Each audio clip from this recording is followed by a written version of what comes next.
High friends, welcome to யாஷிகர். ரொம்ப நாளாக காத்துக்கிட்டு இருந்த ஒரு நடிகை மறுபடியும் ஒரு கம்பேக் வந்து கொடுக்குறாங்க அப்படின்னு சொல்லணும். எஸ், நம்மளோட ஷபானா எப்போ வருவாங்க அப்படின்னு சொல்லி எதிர்பார்த்துட்டு இருந்தோம். ஃபைனலாக குக்குத் கோமாளியில் ஒரு ஒன் ஆஃப் த கண்டஸ்டண்ட்டாக வந்து என்ட்ரி கொடுக்குறாங்க. ரீசெண்டாக அவங்களோட இன்ஸ்டாகிராம் பேஜ்லேயும் வந்து அதை பற்றி ஷேர் பண்ணியிருந்தாங்க. ப்ரமோவும் அஃபிஷியல் வந்துருச்சு, யார் யார் வராங்கன்னு சொல்லி பார்த்துருப்பீங்கன்னு நினைக்கிறேன். Finally I am back on screen அப்படின்னு சொல்லி போஸ்ட் பண்ணியிருந்தாங்க. லாங் கேப்க்கு அப்புறம் மறுபடியும் வரேன். இதை விட ஒரு பெட்டரான ஒரு பிளாட்ஃபார்ம் வந்து இருக்க முடியாது குக் வித் கோமாளியை விட அப்படிங்கிற மாதிரி சொல்லியிருக்காங்க.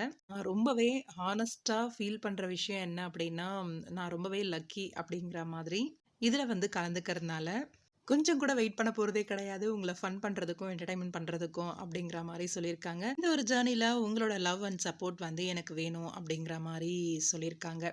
வெல்கம் ஷபானா, ரொம்பவே ஹாப்பியாக இருக்குது. மறுபடியும் உங்களோட கம்பேக், அதுவும் ஃபஸ்ட் டைம் விஜய் டிவியில் வந்து கொடுக்குறீங்க அப்படின்றது மென்மேலும் நீங்கள் வளர்கிறதுக்கு இந்த ஒரு பிளாட்ஃபார்ம் வந்து ரொம்பவே ஹெல்ப்ஃபுல்லாக இருக்கும் அப்படிங்கிறது.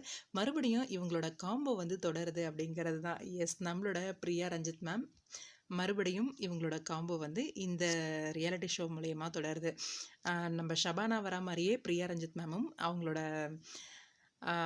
குக்கிங் திறமையை காட்டுறதுக்காக குக் வித் கோமாளிக்கு வந்து என்ட்ரி கொடுக்குறாங்க.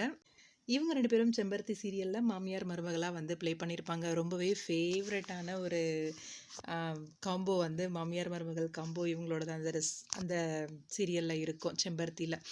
மறுபடியும் அந்த காம்போ இங்கே வந்து கண்டினியூ ஆகுது. கண்டஸ்டண்ட்டாக 2 பேருமே வராங்க, போட்டியாளர்களாக அப்படின்றது ரொம்பவே சந்தோஷமாக இருக்குது.